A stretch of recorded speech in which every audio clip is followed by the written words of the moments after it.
Hi, I'm Kermit the Alien, and you're watching Resto Roomba.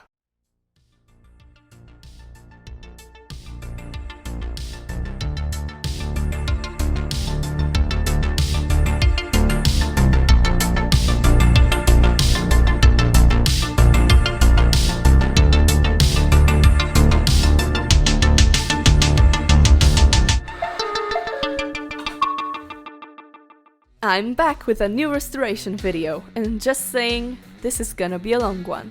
This poor robot was way more damaged than I expected it to be. I will also be trying some body modifications on a Roomba, for the first time ever. In this video I will be restoring an iRobot Roomba 600 series, specifically a 625 Professional. At least where I live, these guys seem to be really rare to find. One day I saw a listing for a broken one that someone was selling for parts, with an original charger and home base. I immediately bought it. Also a fun fact, the guy that sold this robot to me was living near my house, so I didn't even have to pay for shipping. Talk about a deal. I really wanted to get my hands on a Roomba Professional for a long time for one particular reason. The uniquely patterned red metallic faceplate and the dark gunmetal color of the robot. This shiny combo instantly reminded me of Matthew Bellamy's iconic red glitter guitar from the band Muse. With that in mind, I designed a completely new look for the Roomba. The name I chose was Space Dementia, being the name of a Muse song and having a lot to do with space, which is the theme of all my robots. Every restoration starts with a teardown and deep clean. So there we have the robot itself, and it is extremely dirty. I had to place a piece of cardboard underneath it to prevent it from messing up my clean floor. It has a ton of scratches, stains, and it's covered in grime. This Roomba also has a messed up display. One of the panels is constantly glowing, as seen on this photo I took.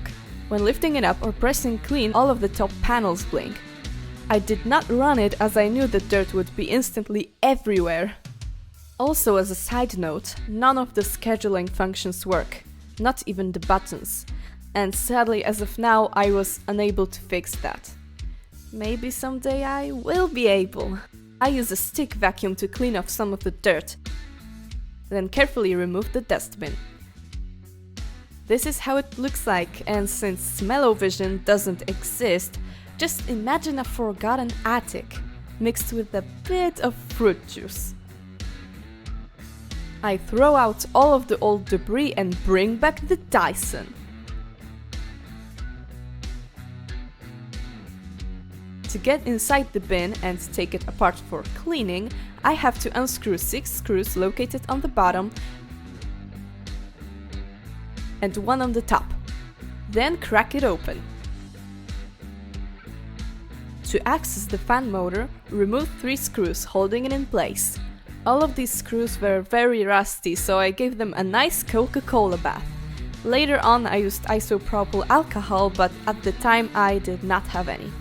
I removed the side brush so I can lift the main cover from the Roomba. This part also needs unscrewing, however these screws do not come out. While removing the battery, I noticed something weird. Seems it was loose inside and someone added a piece of cardboard to hold it in place. I blast the main cover and all the plastic compartments of the dustbin with high pressurized water. To finish off the cleaning, I use a hard toothbrush with soapy water. Please don't use this for brushing your teeth. The smaller parts, caster wheel and the squeegees also go through this process.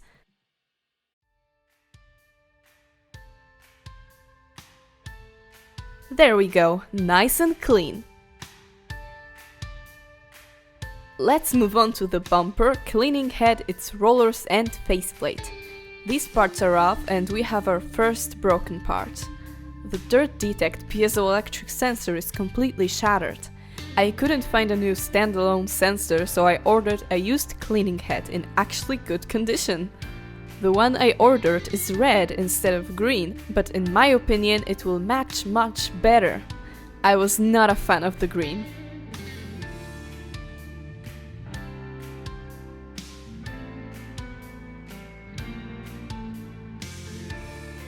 I remove both of the stickers from the faceplate but preserve the Professional Series sticker on a sheet of baking paper. If you do this, make sure not to lose it.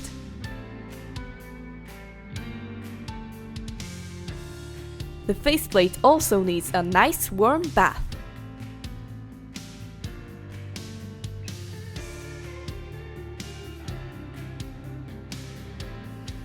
It's time for the main teardown. I remove the wheels and side brush motor first, then the main cover. This revealed terrible news. Let's take a closer look. For that we need to take off the buttons.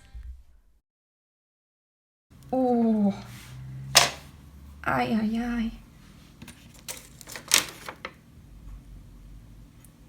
Oh my god.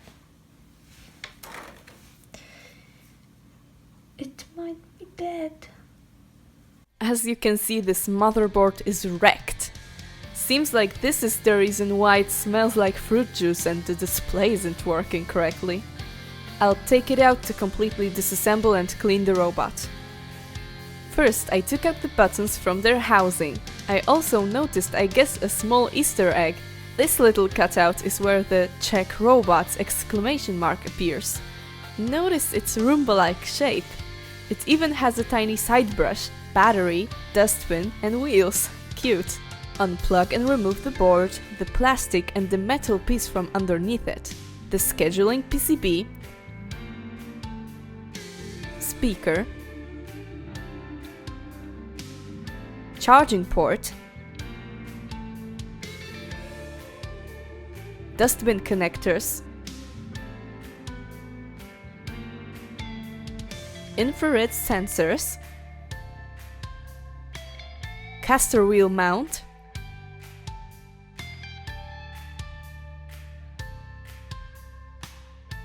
bumper sensors,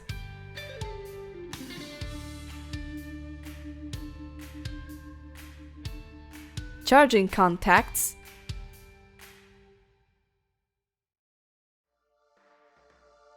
and the cliff sensors, which you will need a screwdriver in order to push them out. That's a lot of sensors.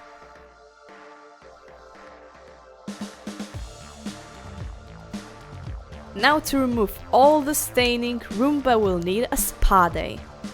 Who wants some Roomba bath water? I sand and washed the metal part to remove all of the rust. Now for an epic fail. I spent all this time putting the dustbin back together, only to realize the motor was broken and sounded like this.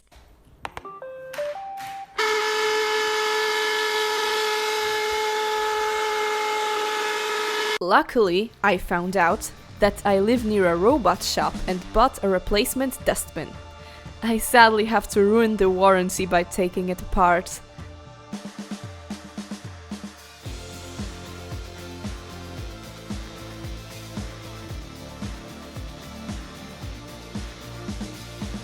Notice the painted button.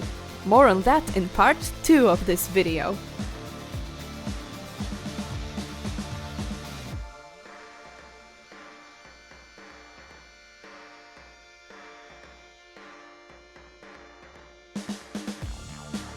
Now moving on to the modules. I clean and inspect the side brush module. See, Chinese robots? That's a normal amount of Vaseline.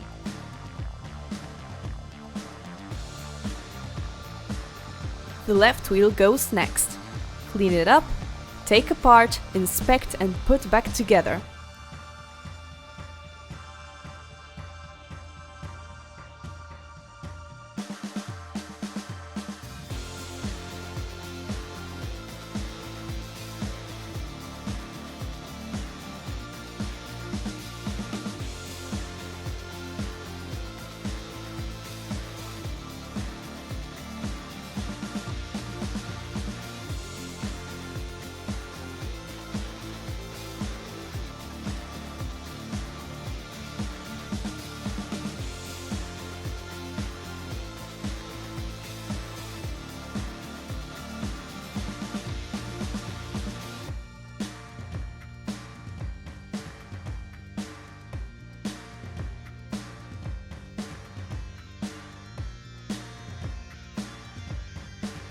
The same thing goes for the right wheel, and that's it for part 1. Sorry to leave you all on a cliffhanger, but this video is getting really long and I still have to go over repainting, fixing and derusting the motherboard, making the body mods and putting this guy back together.